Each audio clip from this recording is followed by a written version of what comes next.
సార్వత్రిక సమరంలో మరోసారి ఎన్డీఏ సత్తా చాటింది. మూడోసారి ప్రధానిగా మోదీ ప్రమాణ స్వీకారం చేయబోతున్నారు. Full happy. అదే సమయంలో బీజేపీ మ్యాజిక్ ఫిగర్ని అందుకోలేకపోయింది. 10 ఏళ్ల తర్వాత మళ్ళీ సంకీర్ణ సర్కార్ సందడి చేయబోతోంది. క్లుప్తంగా చెప్పాలంటే భాగస్వామ్య పక్షాలు చెప్పింది కూడా మోదీ వినాలి. కూటమిని కాపాడుకోవాలి. ఎగ్జిట్ పోల్స్ అంచనాలను తలకిందులు చేస్తూ ఇండియా అలయన్స్ సంఖ్యాబలం పెంచుకుంది. ఇక్కడ ఫుల్ హ్యాపీ. కాకపోతే ఈ జోష్ 5 ఏళ్ల పాటు కంటిన్యూ చేయాలి. భాగస్వామ్య పక్షాలు చేజారిపోకుండా చూసుకోవాలి. అంటే 2 కూటములు కూడా కొంచెం టెన్షన్తో, చాలా టెన్షన్తో ముందుకు సాగాలి. 2 దశాబ్దాలుగా కేంద్రంలో సందడి చేస్తున్న సంకీర్ణ ప్రభుత్వాల శకానికి ముగింపు పలికింది మోదీనే.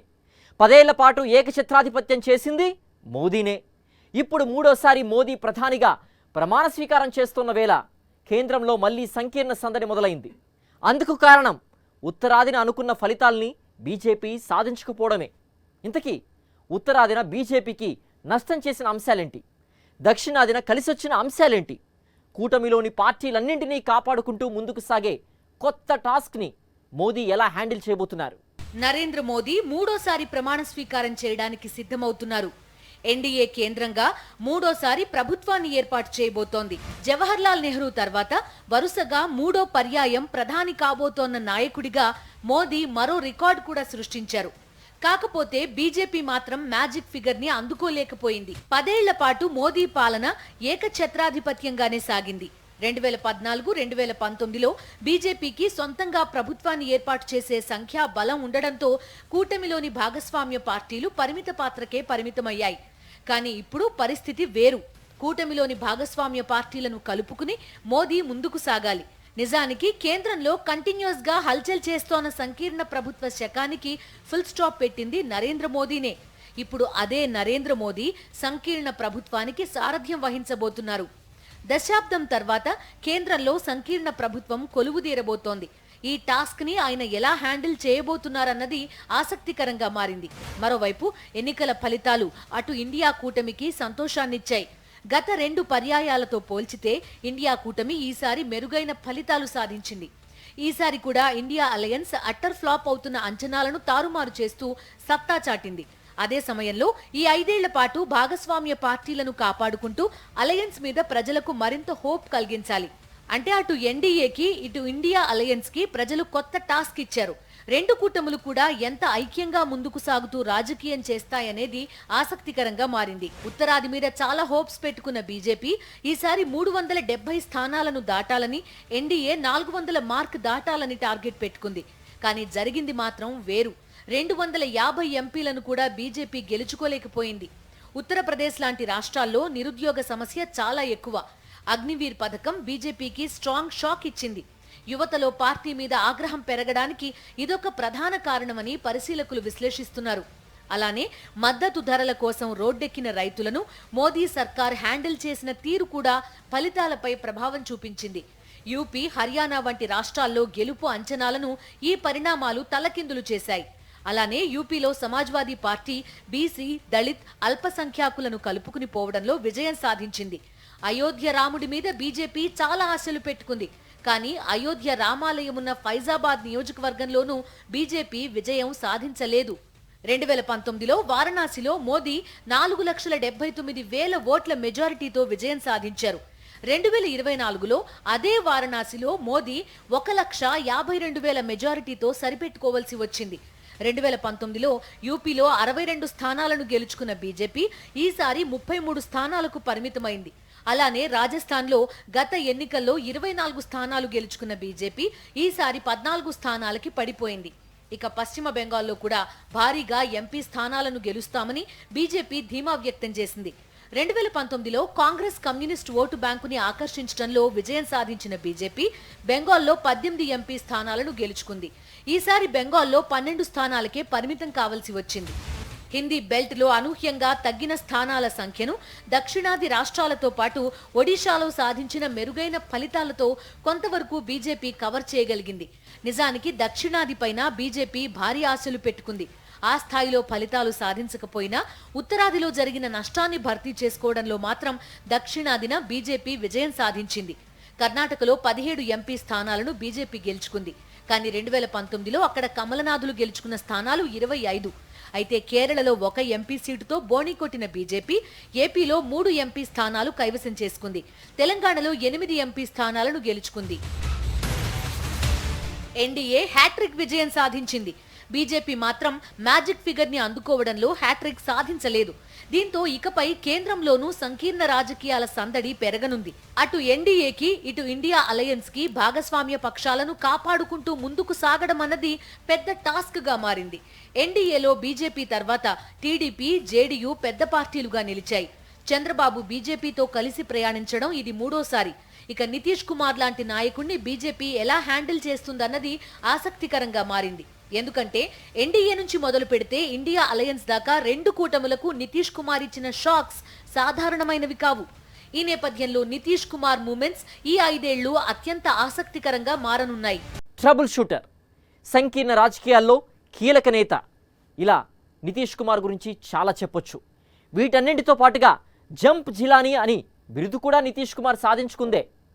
ఒక మారు ఇటు, ఒక మారు అటు, ఇలా ఎన్డీఏ నుంచి ఇండియా అలయన్స్ దాకా ఆయన చేసిన జంప్స్ చాలానే ఉన్నాయి. ముఖ్యమంత్రి పదవి కాపాడుకోవడానికి, కూటములను మార్చడానికి ఏమాత్రం మొహమాట పడని నాయకుడు నితీష్. ఇప్పుడు భాగస్వామ్య పక్షాల మీద ఆధారపడి కేంద్రంలో ప్రభుత్వాన్ని నడపాల్సిన పరిస్థితి బీజేపీది. దీంతో ఇకపై నితీష్ ఎప్పుడు ఏం చేస్తారన్నది ఆసక్తికరంగా మారింది. సంకీర్ణ సర్కార్, జాతీయ రాజకీయాల్లో ఈ మాట విని 10 ఏళ్లైపోయింది. గత 2 పర్యాయాలు కేంద్రంలో అధికారంలో ఉన్నది ఎన్డీఏనే. కానీ బీజేపీ 2014లో, 2019లో కేంద్రంలో ప్రభుత్వాన్ని ఏర్పాటు చేయడానికి అవసరమైన మ్యాజిక్ ఫిగర్ ని అందుకుంది. దీంతో గత 10 ఏళ్లుగా ఎన్డీఏ కేంద్రంలో పవర్లో ఉన్న మోదీ ఏకఛత్రాధిపత్యమే సాగింది. ఈసారి మాత్రం కూటమిలోని భాగస్వామ్య పక్షాలను పరిగణలోకి తీసుకుని మోదీ పాలన సాగాల్సి ఉంది. ఎన్డీఏలో బీజేపీ తర్వాత టీడీపీ, జేడీయూ అతిపెద్ద పార్టీలుగా ఉన్నాయి. చంద్రబాబుకి బీజేపీతో స్నేహం కొత్తేం కాదు. కమలనాథులతో జోడీ కట్టడం ఇది 3వసారి. ఇక నితీష్ కుమార్ విషయానికొస్తే జాతీయ రాజకీయాల్లో తన ఉనికిని ఎప్పటికప్పుడు చాటుకోవడం మాత్రమే కాదు, తన అవసరాల కోసం ఎవరూ ఊహించని విధంగా కూటములను మార్చే నాయకుడిగా కూడా పేరు పొందారు. నిజానికి ఎన్డీఏతో నితీష్ బంధం ఈనాటిది కాదు. ఇక్కడ ప్రత్యేకంగా ప్రస్తావించాల్సిన అంశం ఒకటుంది. 2013లో ఎన్డీఏ నుంచి నితీష్ బయటకొస్తూ మోదీ వైపే వేలు చూపించారు. నాడు నరేంద్ర మోదీని ప్రధానమంత్రి అభ్యర్థిగా ప్రకటించడాన్ని వ్యతిరేకిస్తూ ఎన్డీఏ నుంచి నితీష్ బయటకొచ్చేశాడు. ఇప్పుడు అదే మోదీ 3వసారి ప్రధాని కావడానికి నితీష్ కుమార్ అండగా నిలిచారు. అయితే ఎన్నాళ్లు ఎన్డీఏతో నితీష్ స్నేహం చేస్తారన్న ప్రశ్న మాత్రం ఇప్పటికే తన పరిధిని పెంచుకుంటోంది. ఇంకా కేంద్రంలో ఎన్డీఏ ప్రభుత్వాన్ని ఏర్పాటు చేయలేదు. అప్పుడే ఈ చర్చ ఎందుకు అనడానికి వీల్లేదు. ఎందుకంటే కూటములను మార్చడంలో నితీష్ కుమార్కి ఉన్న చరిత్ర అలాంటిది. మరి తన అవసరాలను బట్టి, ప్రయోజనాలను బట్టి కూటములను మార్చడంలో నితీష్ మాస్టర్. 2000 సంవత్సరం మార్చి 3న బీహార్ ముఖ్యమంత్రిగా తొలిసారి బాధ్యతలు స్వీకరించిన నితీష్ కుమార్ కేవలం 7 రోజులు మాత్రమే సీఎం పదవిలో ఉన్నారు. ఆ అతి కొద్ది రోజుల్లోనే లాలూ ప్రసాద్ యాదవ్ కి బలమైన ప్రత్యామ్నాయం తానేనని చెప్పడంలో మాత్రం సక్సెస్ సాధించారు. 2004 వరకు వాజ్పేయి ప్రభుత్వంలో రైల్వే మంత్రిగా ఉన్న నితీష్ 2005లో మళ్లీ రాష్ట్ర రాజకీయాల్లోకి వచ్చి బీహార్ సీఎం అయ్యారు. గత 19 ఏళ్లలో 2014-15 మధ్య 10 నెలల సమయం మినహా బీహార్కి సీఎంగా ఉన్నది నితీష్ కుమారే. ఈ 19 ఏళ్ల కాలంలో తన ప్రయోజనాలకు, అవసరాలకు అనుగుణంగా కూటములను ఆయన మారుస్తూనే ఉన్నారు. గత 10 ఏళ్లలో 5 సార్లు పొత్తులు మార్చారు. 2013 వరకు బీజేపీతో పొత్తు పెట్టుకున్న నితీష్ బీహార్లో అధికారాన్ని నిలబెట్టుకుంటూ వచ్చారు. 2013లో మోదీని ఎన్డీఏ ప్రధానమంత్రి అభ్యర్థిగా ప్రకటించడంతో దాన్ని వ్యతిరేకిస్తూ ఎన్డీఏ నుంచి బయటకొచ్చారు. బీజేపీతో తెగతెంపులు చేసుకున్నారు. 2015లో ఆర్జేడీ, కాంగ్రెస్లతో కలిసి మహాకూటమి ఏర్పాటు చేశారు. ఆ ఎన్నికల్లో మహాకూటమికి భారీ మెజారిటీ వచ్చింది. నితీష్ కుమార్ మరోసారి ముఖ్యమంత్రి అయ్యారు. అయితే ఈ మహాకూటమి కేవలం 2 ఏళ్లు మాత్రమే కొనసాగింది. 2017లో మహాకూటమితో తెగదెంపులు చేసుకున్న నితీష్ కుమార్ మళ్లీ బీజేపీకి స్నేహహస్తం అందించారు. బీజేపీతో పొత్తు పెట్టుకుని ప్రభుత్వాన్ని ఏర్పాటు చేశారు. 2020లో బీజేపీతో కలిసి అసెంబ్లీ ఎన్నికల్లో పోటీ చేశారు. ఈ ఎన్నికల్లో బీజేపీ 74 మంది ఎమ్మెల్యేలను, జేడీయూ 43 మంది ఎమ్మెల్యేలను గెలుచుకుంది. అయినా నితీష్ కుమార్ మరోసారి సీఎం అయ్యారు. బీజేపీకి ఎక్కువ మంది ఎమ్మెల్యేలు ఉండడంతో నితీష్ కుమార్ పై ఒత్తిడి ఎక్కువగా ఉండేది. దీంతో 2 ఏళ్ల పాటు బీజేపీతో కలిసి ప్రభుత్వాన్ని నడిపిన నితీష్ కుమార్ ఆ తర్వాత కమలనాథులకు మరోసారి హ్యాండ్ ఇచ్చారు. మళ్లీ ఆర్జేడీ, కాంగ్రెస్లకు స్నేహహస్తం అందించారు. వారితో కలిసి ప్రభుత్వాన్ని ఏర్పాటు చేసి 2022లో సీఎం అయ్యారు. నాటి నుంచి బీజేపీ మీద ఒంటి కాలు మీద లేవడం మొదలుపెట్టిన నితీష్ కుమార్ జాతీయ స్థాయిలో బీజేపీకి వ్యతిరేకంగా ప్రతిపక్షాల కూటమి ఏర్పాటు చేసే దిశగా ప్రయత్నాలు చేశారు.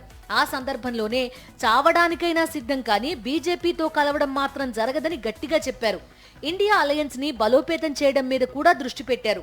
చావనైనా చస్తాను కానీ బీజేపీతో కలిసేది లేదంటూ 2023 జనవరి 30న స్టేట్మెంట్ ఇచ్చిన నితీష్ కుమార్ ఏడాది కూడా పూర్తి కాకుండానే 2024 జనవరిలో ఇండియా అలయన్స్ కి షాక్ ఇచ్చారు. ఎన్డీఏకి జై కొట్టారు. తన అవసరాల కోసం ఇష్టారాజ్యంగా కూటములను మార్చే నితీష్ పై నాడు తీవ్ర స్థాయిలో విమర్శలు వచ్చాయి. ఇది పక్కా అవకాశవాదమని, నిజాయితీతో కూడిన రాజకీయం కాదన్న విశ్లేషణలు వెల్లువెత్తాయి. ఎవరు ఎన్ని అన్నా నితీష్ మాత్రం గత 19 ఏళ్లుగా కూటములను మార్చుతూ బీహార్ సీఎంగా తన పదవిని కాపాడుకుంటూ వస్తున్నారు. ఈ సార్వత్రిక ఎన్నికల్లో 12 మంది ఎంపీలను జేడీయూ గెలుచుకుంది.